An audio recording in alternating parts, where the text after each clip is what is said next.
Book of Philippians, chapter 4, verse 6 to 7. Be careful for nothing, but in everything by prayer and supplication with thanksgiving let your requests be made known unto God. And the peace of God, which passeth all understanding, shall keep your hearts and mind through Christ Jesus. Alam nyo, nakuha ko tong text. Baga, nag-search lang ako kasi medyo in the past weeks, days na ay medyo may health problem lang. No? Medyo may health problem lang within the family. And then, pero by grace of God ay okay naman. Ay naisip ko, ano ba, kasi may mga problema tayo bilang Kristiyano. No? Naisip ko parang ano siya, parang isang taong merong high blood na. Brad Luya. At saka si Brad Edwin. Meron ng maintenance, no? E tayo bang mga Kristiyano, kailangan ba natin ng maintenance? No? Parang ganun yung iniisip ko. Meron ba dapat tayong maintenance ba dapat? Kasi, bakit ko naman nasabi? Kasi, minsan nakakaranas tayo ng down. Nakakaranas tayo ng panghina ng... Kasi pag may sakit, nanghihina, di ba, katawan natin. Pag inatake ka ng mataas na sugar, ay nanghihina, ano? Medyo may nararamdaman. No? Kaya kailangan mong uminom ng maintenance. Kaya naisip ko yung ganon. And then, na habang nag-aaral, wala namang trabaho. Merong naghihintay trabaho pero hindi makatrabaho. No. Ay isang blessing pa din kasi nakakapagbigay ng time sa pagbabasa ng Bible, no. Ito yung title ko lumabas, Ang Lunas ng Diyos sa Balisang Puso. Ano ba yung lunas ng Diyos to? Kasi pagbalisa yung puso mo, medyo hindi ka maayos kausap. Susumbong kita kay pastor, yung mga lagi ko narinig. Di ba? Ang tanong kasi, sino ba yung walang problema dito? Sino yung walang problema personally, individual, pamilya, or organization, o ating Pilipinas? No? Sino ang nainis kapag nakikita yung problema ng Pilipinas? Unahin muna natin sarili natin, di ba? Mas lalo na ako, lalo na yung mga kasamahan ko bilang isang ama. May mabigat yung dala natin. No? May personal na tayong problema, may problema pa tayo sa pamilya. Tapos pag may individual pang problema, yung bawat anak natin. Di ba? At yun ay cargo din natin bilang ama. At dun ko sa journey ko bilang ama, ay dun ko nakikita, bakit ganito yung father ko? Ganyan. Dun ko na siya nauunawaan. Kaya namamana ko na mayroon na akong sinusitis ngayon. No? Lahat tayo may problema. No? Sa trabaho, finances, health. Yung problema na yan ay abala yan sa atin. No? Nag-aalala tayo. No? Minsan, hindi ka makatulog. Sino bang nakaranas dito na hindi nakatulog sa kaisip ng problema? Tuma si Sis May. Ako din, sis. Hindi rin ako makatulog. No? Nangyayari talaga yon. May mga problema na hindi ka makatulog. Hindi ako makatulog dahil tinitingnan ko na siya. Ito may darating na ganito. Ano kaya mangyari pag hindi ko nagawa itong ganito? Anong ganyan? No? Okay lang kung meron kang plan No? May solution kang binibigay. No? Meron kang May contingency plan, sabi nga ni Pastor sa preaching niya, hindi ko makalimutan niya. May plan A, plan B. No? Paano kung wala kang makitang solusyon doon sa problema? 'Di ba? Wala kang makitang paano kaya wala nga eh. Halimbawa, bukas may bayarin ako bukas. Wala akong pambayad. Wala akong trabaho, wala akong masingil. Paano kaya 'yon? Anong gagawin ko? Mga ganong pag-iisip, no?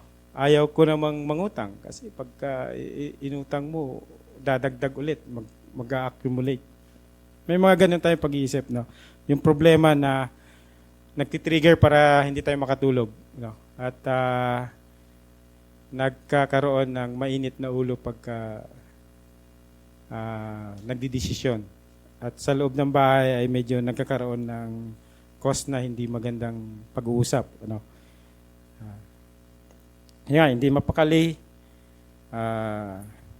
Kahit pa naranasan ko yun, kahit pa magbasa ako ng Bible, may problema, magbasa akong Bible. Di pa rin mawala eh. Nandun pa rin. Pagtiklop ng Bible, maghihiga.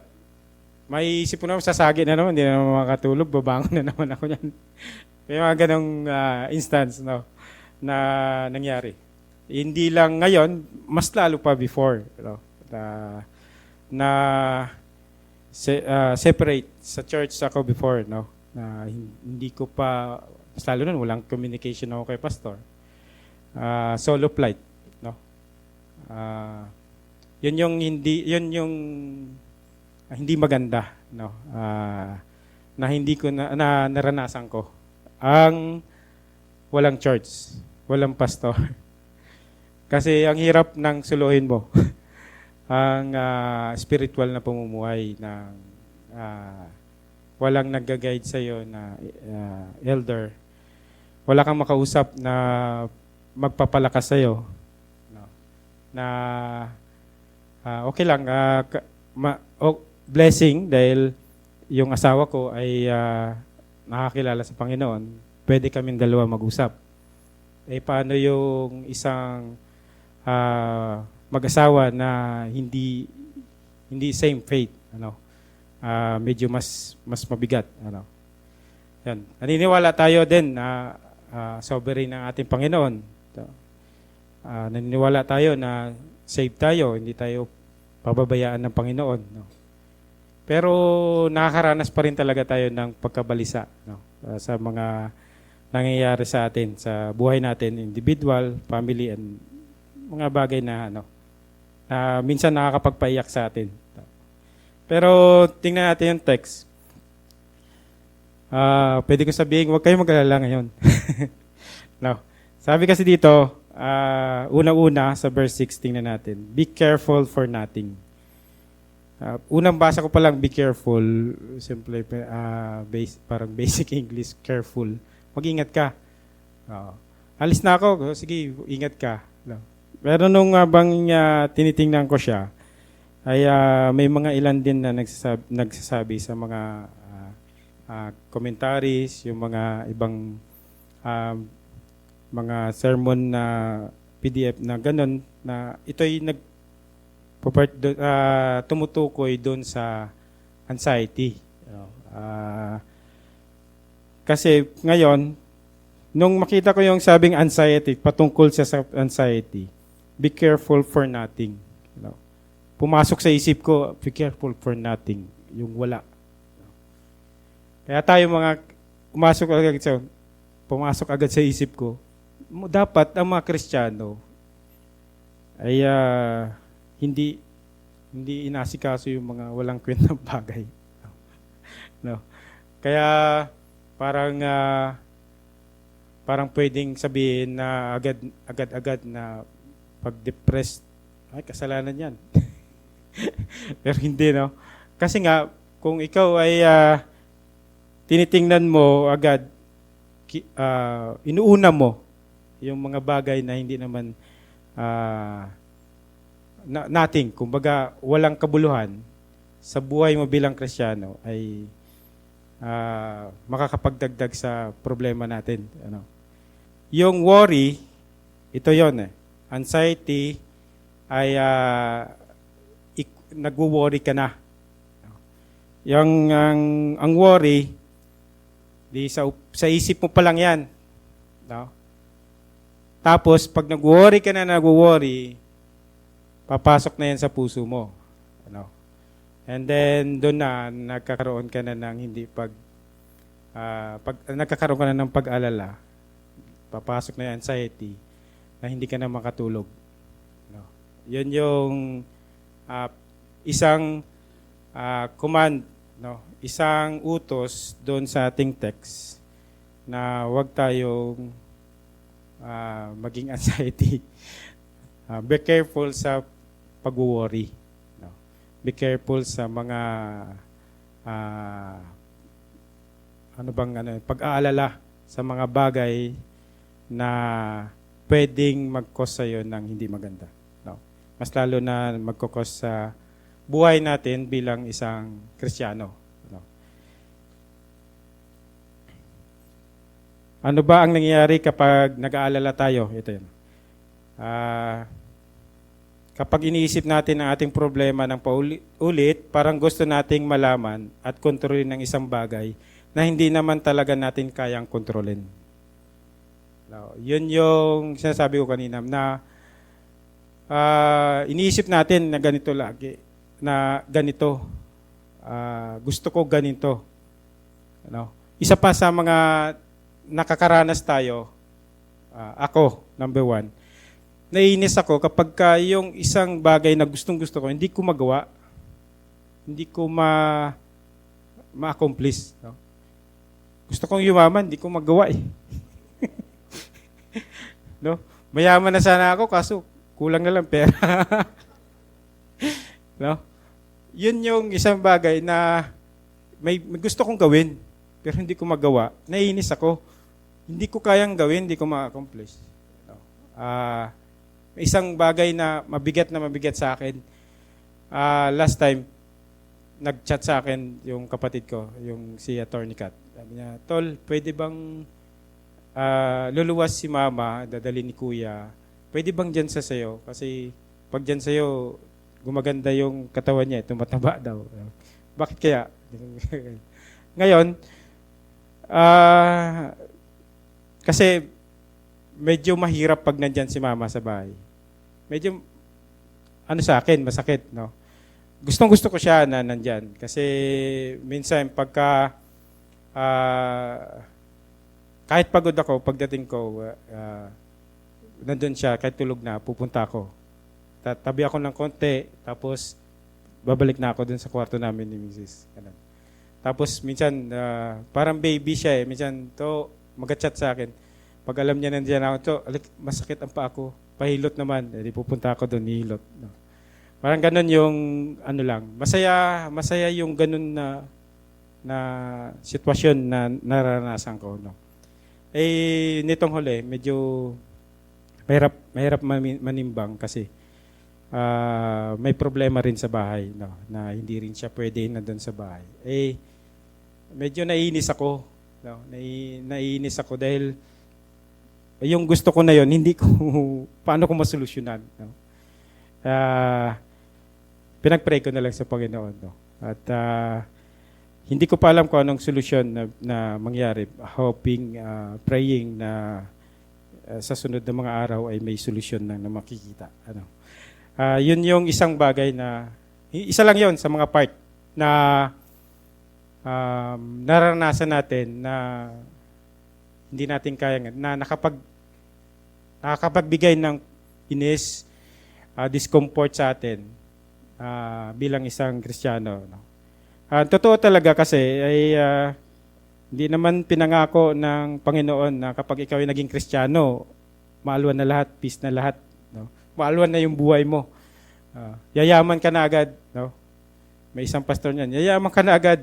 Pagka huwag kayong pumunta doon kasi prosperity. Hindi totoong gospel ang tinuturo doon. At minsan ikaw pa ang mawawalan, no? May nasigit tuloy ako kasi meron dong isang sa Cebu, nagpatulong sa akin para kumuha ng ticket. Ay sumama pala sa grupo ni Kubuloy. Ay nung kailan ba? Last year o 2 years. Sabi ko, sabihan mo yung anak mo kasi hindi tama yung tinuturo diyan.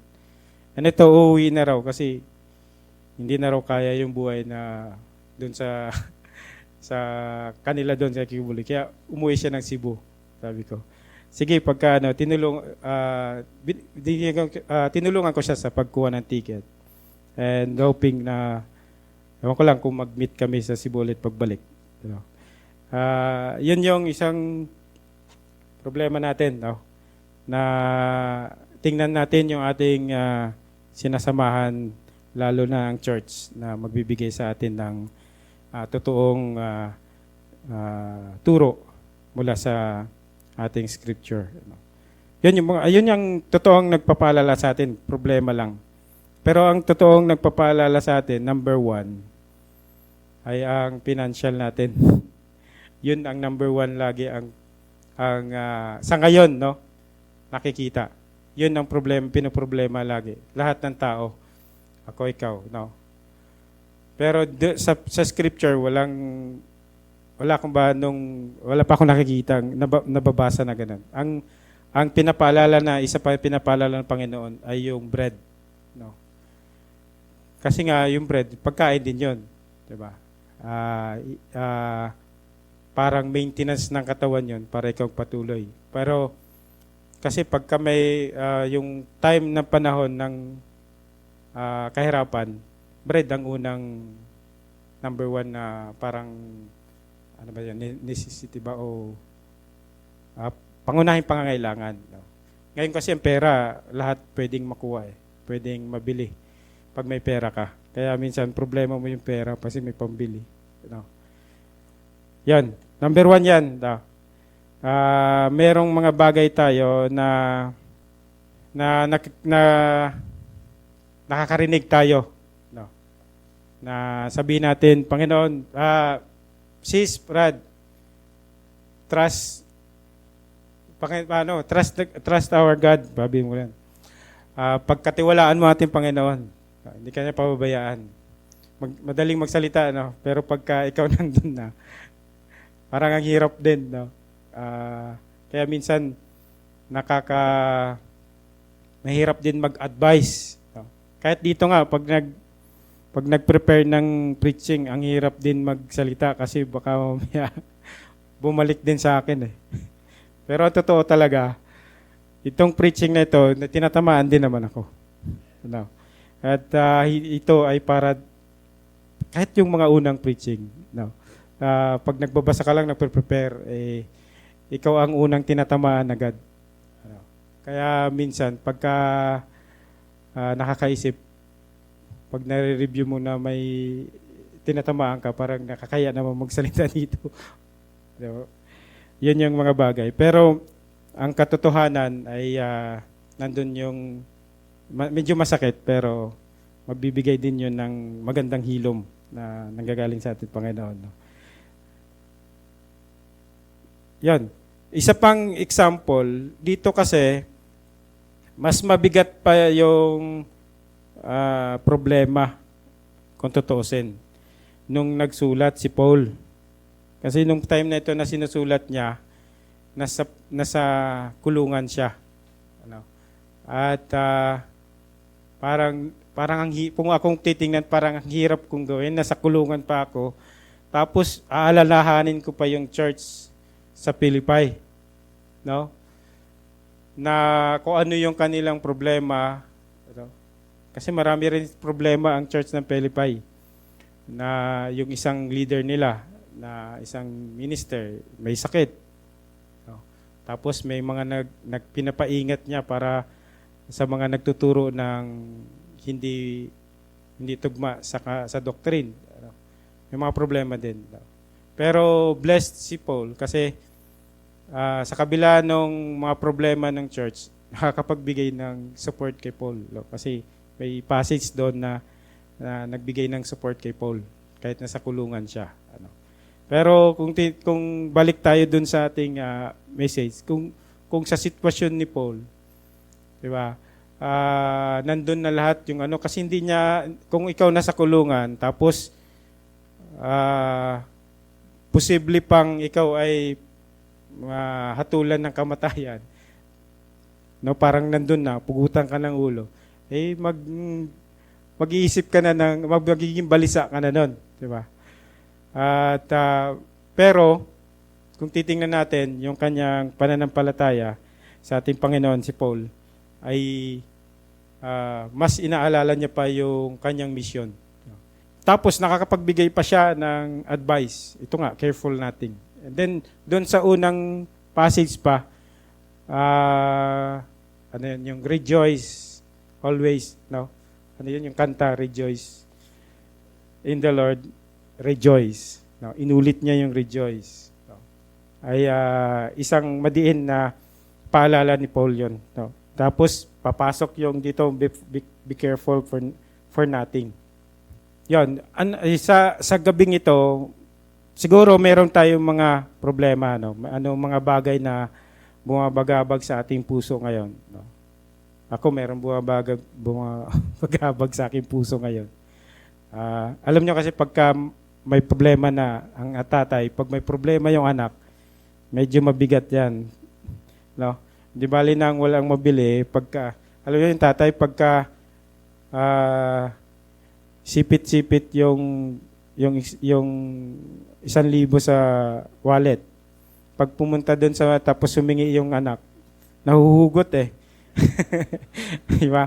Mas lalo pag may problema yung anak, nahuhugot kasi ang kasiyahan namin ay yung ngiti ng mga bata. Yun yung kasiyahan ng tatay. No? Pero tayo, laging may bumabagabag. Yan. Yun nga, ano ba iniisip na? Finances ba? Family, health? Lalong-lalo na yung future. No? Bakit ba tayo nagtatrabaho? Bakit tayo is part din ng future na tinitingnan natin. Nagpaplano tayo para sa future. Pero wag yun ang laging unahin. Wag yun yung priority natin, yung future. Kasi hindi natin alam kung anong mangyayari. Ako noon, ang dami kong pinaplanong future pero ni isa, walang nangyari. Ang nangyari, nandito ako, nakakapagtayo sa harapan nyo. At yun ay kapurihan sa Panginoon. No? Kasi yun yung joy. At bakit ba nananatili ako sa ganito ay malalaman natin mamaya. No? Sinabi, be careful for nothing. Wag mong hayaang ang problemang iyan ay maging master ng puso mo. No? Yun yung isa. No? Kaya sabi niya, be careful for nothing. No? At after nun, sinabi niya, but in everything by prayer. Dapat may response tayo doon sa be careful po nating. Dapat tayo mismo bilang mananampalataya, anong dapat natin itutugon, no? But napakalaga, no? Be careful for nothing, but in everything by prayer and supplications with thanksgiving let your request be made known unto God. No? Hindi specific eh. No, in everything, lahat ng bagay. Hindi sabi na sa spiritual thing o sa material thing ba, pero sinabi, in general, lahat ng bagay. No? Ibig sabihin, from material, physical, emotional man yan, o anong bagay, lahat sama doon. In everything, ay lahat ng yon ay sabi, by prayer. Ibigay natin, dalhin natin sa Diyos. Yung mga nararanasan natin ay ibigay natin sa Diyos. Meron akong nilagay dito, stop and pray. Sa mga fast days, pinag-aralan ko rin kasi yung Sabbath. No? And then may mga ilan ako nakita doon. Pero ang importante doon nakita ko ang Panginoon, ang Diyos. In the seventh day, huminto siya. Rest. nag-stop siya from creation. Tayo, dapat mag-stop din tayo pagka nakaranas tayo ng ganito. Stop and pray. Alam mo yung ibig sabihin? Kasi stop ka muna and then pray. Bakit? Kasi pag hindi ka huminto, baka madapa ka. You know? Baka mamaya, maligaw ka na kung saan ka pupunta. Alam niyo ba ibig sabihin ko? Kasi minsan, pagka nakaranas na tayo ng ganyan, anxiety, ng pagka panlumo, o isang bagay na problema na nakakapag trigger sa ating puso at isipan ng hindi maganda. Nakakagawa tayo ng hindi maganda. Nakakapag-transact tayo ng hindi maganda. Ano? Alam nyo, isang naranasan kong problema dyan, lalo sa work. Family and work. May problema, pang-enroll ni Agua, ni Princess pala. Wala akong pang-enroll eh. Medyo malaki. Oh. Sasabihin ko, may isang client, nagbigay ako ng quotation, medyo malaki, sabi ko. Sasabihin ko, sir, bibigyan kita ng 5% dyan. Ano mo na lang, bibigyan kita ng ganitong discount, ganyan. Diba?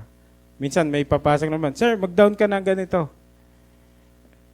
Tapos, may magbibigay ng down payment. Oh. And then, siyempre, pag nagbigay ng down payment yan, kailangan mong tatrabahuin.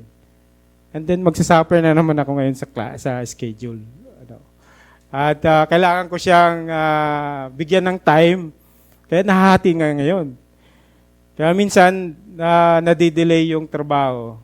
Kaya minsan, tinatanggap ko ang comment sa industry.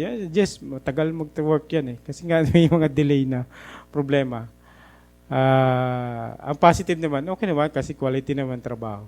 Kaso lang nga, delay. Kasi kailangan nating mag-sure muna bago natin ibigay. No? Pero ang negative lang na naging result, ayun, napupuno ako ng schedule na hindi ko na maayos. And then, nagkakaproblema ako ngayon. No?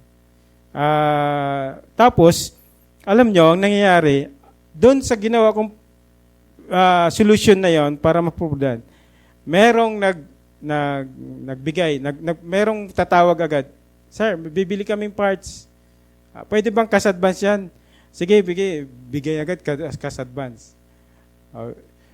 May problema. Yung una sana, wala sana akong problema kung ito yung naunang naging pangyayari. No? Na nagbili ng parts na unang binayaran na agad. Di wala sana akong problema sa schedule. No? May mga ganong tinitingnan ko na isang bagay. Kung huminto muna ako at naghintay muna, nag-pray, you know, siguro medyo maayos ang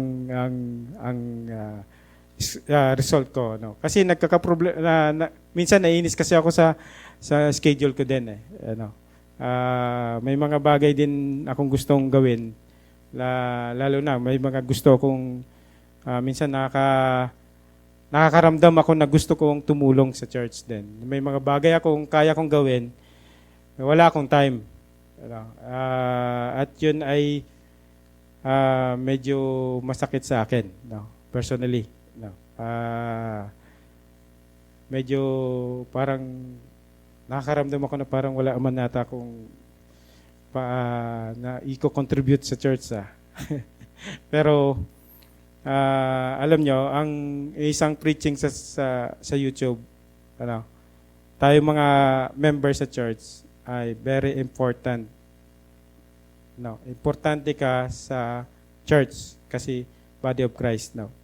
Kaya yun din inisip ko kahit wala akong ginagawa masyado, parte pa rin ako ng church. Importante pa rin.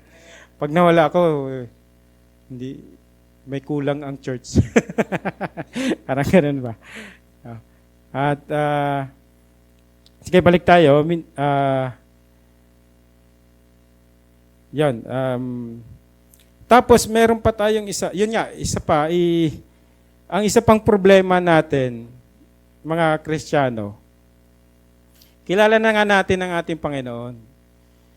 Kilala natin ang Diyos, kung sino ang ating sambahin. Pero pagdating dito sa problema, huli pa. Alam niyo kung bakit huli? Gagawa ka muna ng paraan dun sa problema bago ka mag-pray. Kaya nga tinuna ko dun, stop and pray. Pag dumating yung problema, pwedeng huminto ka muna at hingiin mo ang guidance, ang wisdom ng Panginoon bago ka gumawa ng solusyon. Simpleng sitwasyon lang, pero parang malaking impact, no? Na gagawa ka muna ng mga solusyon bago ka, pagka wala ka ng lusot, wala ka ng magawa, saka ka lang pupunta sa Panginoon. Parang mas maganda pang munang pumunta ka muna. Wag mo munang alalahanin ng mga bagay na yan. Ipag-pray mo muna. And then, yung sa pag-pray natin, minsan, guilty rin ako before dito eh. Pag nagpe-pray ako, sabi ko, may problema ako. Ay, alam na yan ng Panginoon. Kilala niya na ako eh, alam niya na yan. Kaso dito sa text, sinabi, i-request natin, dapat ipaalam natin sa Panginoon. No.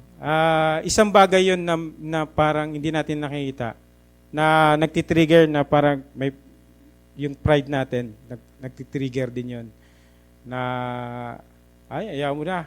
Kaya minsan, umiiwas ka ng mag-pray sa Panginoon. Kasi sabihin mo, alam naman ng Panginoon yan eh. Alam niyo, ganyan ako dati. Pero, ngayon, nakikita ko siya, parang excuse na lang yun para hindi ako makapag-pray. Kasi alam na yan ng Panginoon, yung problema ko na yan. Wala akong pera, wala akong pambayad sa tubig. Alam niya na yan, bibigyan niya na yung solusyon.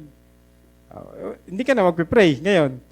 Diba? Hindi ka na salita sa Panginoon. Hindi ka na ang inalam niyo, ang pinaka-importante dito, yung word na supplication.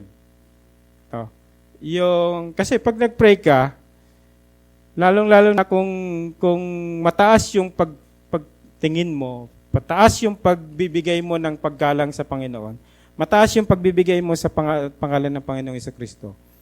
Nandun yung pagpakakumbaba mo eh. Sobrang pwede kang lumuhod talaga, umiyak sa prayer para lang sa mga request mo pwedeng gawin. No? Yung pagpakakumbaba mo sa sarili mo habang ikaw nagpe-pray. Kaya nga merong time na nakakainis yung isang prayer, parang walang paggalang na nakikita tayo. No? Kaya pag nag-pray tayo, tingnan din natin. No? Kaya yung puso natin, tingnan natin. Yan, with thanksgiving. Yung thanksgiving, yung prayer natin, prayer by prayer and supplication, ay, yun nga, meron tayong pagpakukumbaba. No? Merong makikita natin na ang Panginoon natin ay pwede nating sabihin, Panginoon, kailangan kita. Diba? Yun yung sabihin na hindi, minsan kasi pag pride, hindi mo na masabi yun eh. Pero sa totoo lang talaga, mas magandang sabihin mo yon na hindi mo na kaya. No? Aminin mo na hindi mo na kaya. And then, magkakaroon ka ng magandang kalooban. No? Isang part din yan ng,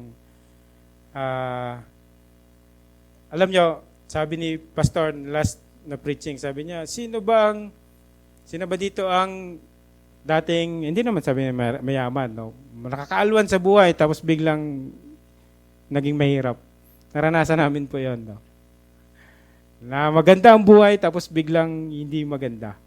No? Hindi naging financially down. No? Ebenta yung mga property. No? Dati maganda ang tinitingala, tinitingnan ng mga barangay pag sinabi mo kung pagdating mo pa lang doon sa barangay, tanungin mo pa lang pangalan, kilala na kung saan. No? Marami kaming tauhan. No? Yung palay puno na sa kiskisan, pupunta pa doon sa bahay namin. Ganon yung status ng buhay namin. No? Ang pera hindi na sa bangko, nasa kahadiyero. No? Ganon yung pero biglang nag-down. No? At ang isa sa mga hindi ko nakita at ang isa sa mga puso na hindi maganda sa akin, no? Number one sa amin ay alam mo na ngang down ka, ayaw mo pa rin tanggapin. Wala. Hindi mo na nga kayang bumili ng ganito, ayaw mo pa rin tanggapin. Para lang sa status nung buhay mo. Para lang makita nung iba na dapat ganito ka pa rin i-stage mo. Kaso hindi. Mas lalong nagpapahirap, mas lalong nakaka-depress yung ganon. No? Kaya, alam nyo, kaya siguro pinadala ko sa Riyadh para makilala ko ang Panginoon. Para iwanan ko yung ganong pag-iisip. No? Ay ano ngayon kung ganito ang status ko? No? Ano ngayon kung kakain ako ng asin, ang ulam ko ay asin. Kaya ko naman kumain na ang ulam ko ay asin. Ewan ko lang sa mga anak ko. No? Mas masarap pa yon, asin at saka kanin. No? Gaganon mo lang. O kaya yung tuyo, nakatali, ganon. Amuyin mo tapos susubukan ng kanin. Di ba? Kaya kong gawin yon. No? At saka naranasan namin ni Mrs. yon. No? Isang bagay na naranasan ko pa, alam nyo, umaga-umaga gigising ako, maglalakad ako doon sa Nyugan. No? May part na sa Nyugan. Maghahanap lang ako ng mushroom. Na yun ang aming i-breakfast ni Mrs. So, tapos ang kinikita ko noon, 7,000 per month. Paano namin i-compress. No? Kaya kung titingnan ko yung mga nakaraan, makikita ko yung biyaya ng Panginoon kung paano kumilos sa buhay namin pamilya. No? Ngayon, pagka nag-uusap kami ni Mrs., minsan time na hindi kami makatulog, nakahiga lang kami. Tapos mamalaya namin, alas 3 na pala, alas 4. Nagkikwentuhan kami sa buhay namin. No? At bakit nandito na sa Cavite dito, hindi ko inisip na ganito. Mapaaral natin ang anak natin sa ganyan. No? Minsan, nung unang-una, sabi ko, magkano ba tuition ni Marian dyan? Nasa 60. Sabi ko, naku, baka hindi natin kaya yan. Tapos biglang may project. May pang-enroll. Sige, bahala na. No, nakatapos din siya, si Marian. Sa biyaya ng Panginoon. Pero, maraming up and downs. Yung naranasan ng puso ko ay marami, no? Na minsan sasabihan ka pa, isasubo kita ka, pastor, kasi ganyan ka, hindi ka makatulog. No? May ganon tayong nangyari. Pero sinishare ko sa inyo kasi hindi ko nalampasan yon kung wala ang Panginoon. Wala ang biyaya ng Panginoon. Hindi ko kayang, kung isa-isahin ko, hindi ko kayang gawin yon. Hindi ko kayang gawa ng solusyon. At saka, ang nangyari, sa mga pangyayaring yon, lalong lumakas yung quote ko lagi na hindi naman kayo ang nagbibigay ng trabaho sa akin, ang Panginoon. So, kaya may magalit man, magtampo, bumabalik pa rin. Nagpapagawa pa rin. No. Yan. Ang paalala lang sa atin, dito sa verse 6, pagka hindi nawawala yung problema, Hindi nawawala yung problema na inaalala natin lagi. Pag bumalik, balik tayo sa Panginoon. Punta ulit tayo sa harap ng Panginoon. Pag-pray natin. And then, mas lalo kang magiging active. Magiging mas lalong lalaki yung pananampalataya sa Panginoon. Kasi makikita mo, pag nag-pray ka, doon sa problema na wala kang solusyon, ang nagbigay ng solusyon ay ang Panginoon. Ang Diyos natin ang nagbigay ng solusyon. Mas lalo pang tataas lalo yung iyong pananampalataya sa Panginoon. At meron ka pang maisi-share sa kapatiran na nakakaranas din ng ganon. Kasi ang buhay Kristiyano ay hindi kasiyahan, no? Hindi karangyaan, no? Sabi nga mas ranasan din natin yung kung anong naranasan natin, Panginoon. Mas masakit pa 'yon. Sa mga bagay na 'yan, no, meron pang kadugtong.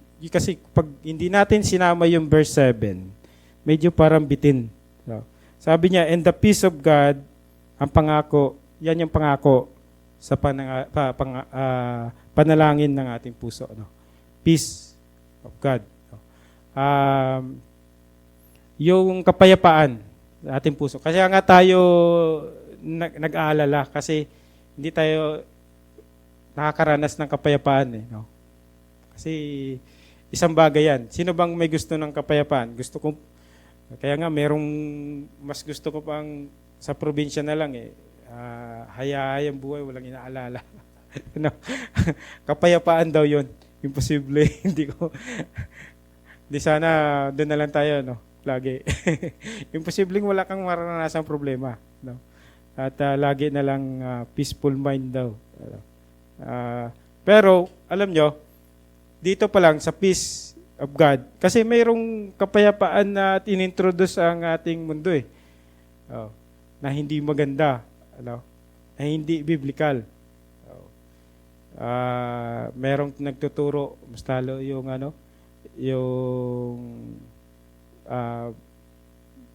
part ng yung Buddhism style or ano pa yung pranic healing style, no?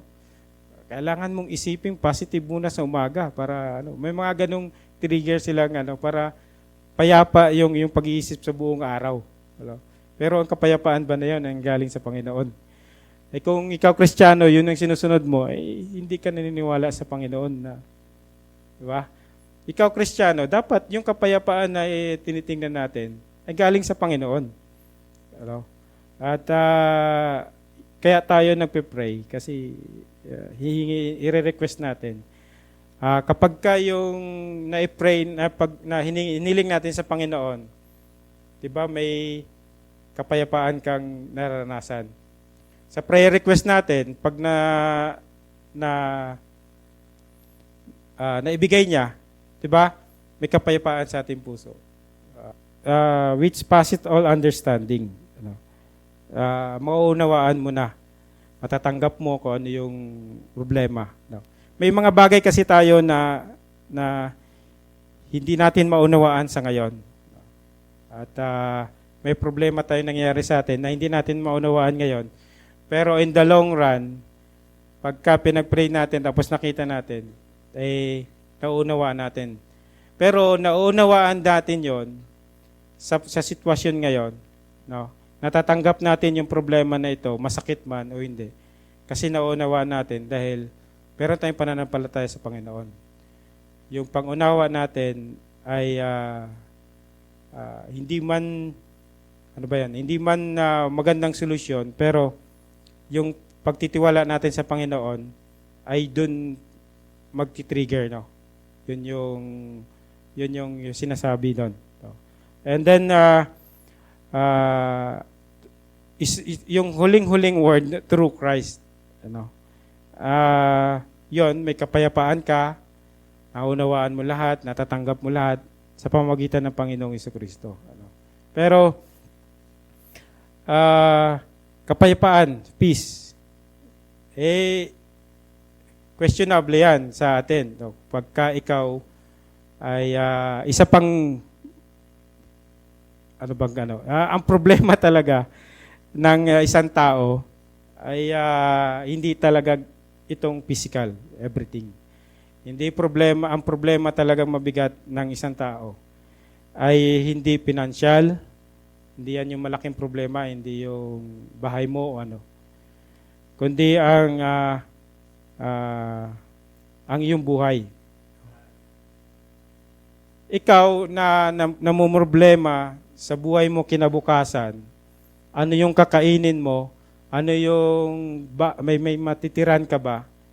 Pero hindi mo ba tinitingnan yung problema mo buhay, yung buhay mo? Hindi mo ba tinitingnan kung anong buhay meron ka after death? Saan ka pupunta? No. Alam naman natin merong heaven and hell. Saan ka pupunta doon? Pinoproblema mo ba kung nakakaranas ka bang iniisip mo, pupunta ba ako ng hell, pupunta ba ako ng langit? No. Nagkakaroon ka ba ng anxiety sa ganung pagtingin? No? Kumbaga, dumating ba sa'yo na nagkaroon ka ng hindi ka makatulog kasi hindi mo alam kung paanong paraan para makapunta sa langit? No. Kasi naipasok ko to dahil yung peace of God, alam nyo, ay paano ka makakaroon ng kapayapaan sa Diyos kung wala kayong peace between God? Diba?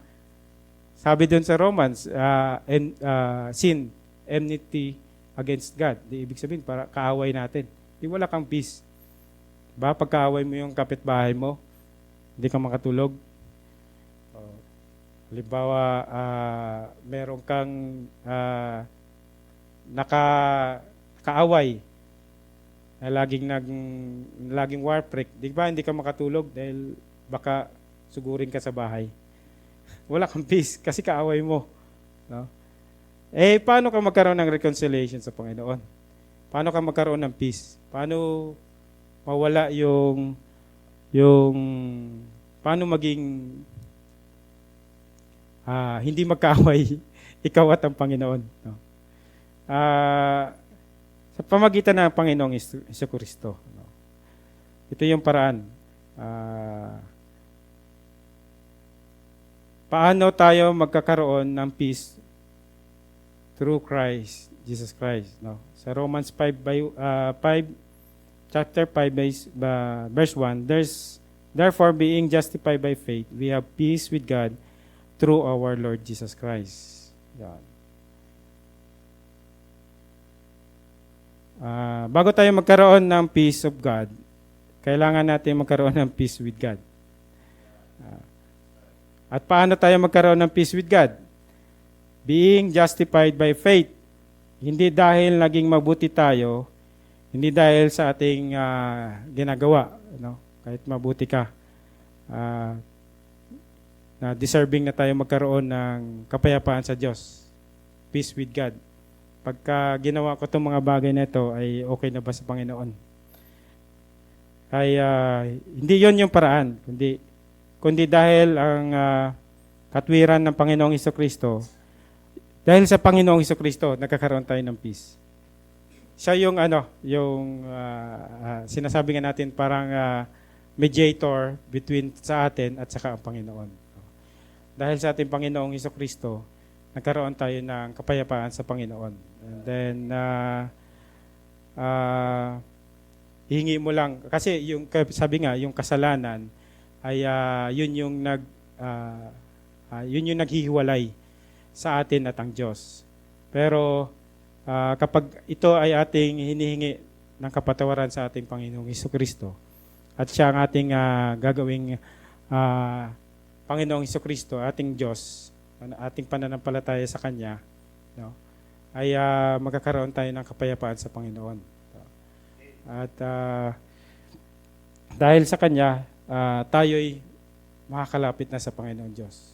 And then, makareceive tayo ng ng kapayapaan na nagmumula sa ating Panginoon. Ah, napahaba ata yung ano ko, kasi mahaba yung file. No?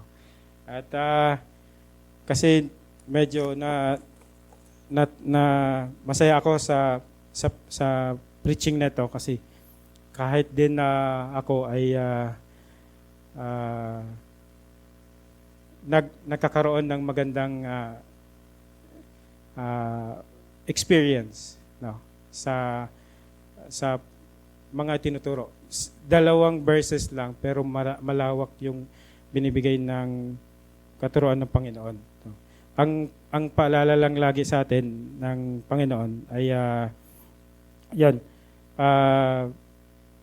yung mga burden natin ay dalhin natin sa ating Panginoon. Yung mga problema natin na hindi natin kaya ay bigay natin sa Panginoon. Iyak natin sa Panginoon. At minsan, yung problema kasi nagkakaroon ng hindi magandang result at ng hindi magandang pangyayari na siya nating pinagsisihan. No? Ay isang bagay lang na hindi ko ang pinagsisihan ko hanggang ay yung isang bagay na problema ko kasi lalo na financially daw. Alam nyo, inaway ko talaga yung mother ko eh. Nag-separate ako sa family ko. Yung ate ko, nagagalit ako kasi nakaranas ako ng unfair kasi bakit sila lang yung natulungan ng magulang ko financially, no? Bakit nung uwi ako ng ganto ay ganyan, no? Hindi magandang pangyayari bilang isang Kristiyano, no? At talagang parang pinana ako, no, mas lalo nung preaching ni Justin. Medyo emotional na parang ganun.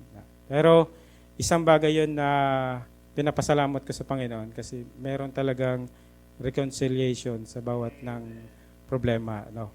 Hindi pwedeng itago natin 'yan, ibigay natin sa Panginoon.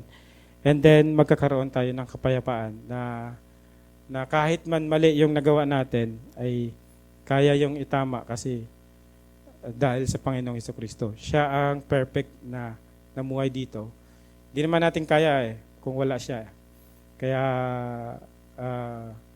lagi nating ibigay sa ating Panginoon ang ating mga alalahanin araw-araw. At yun lang po ang aking message sa gabing ito. And then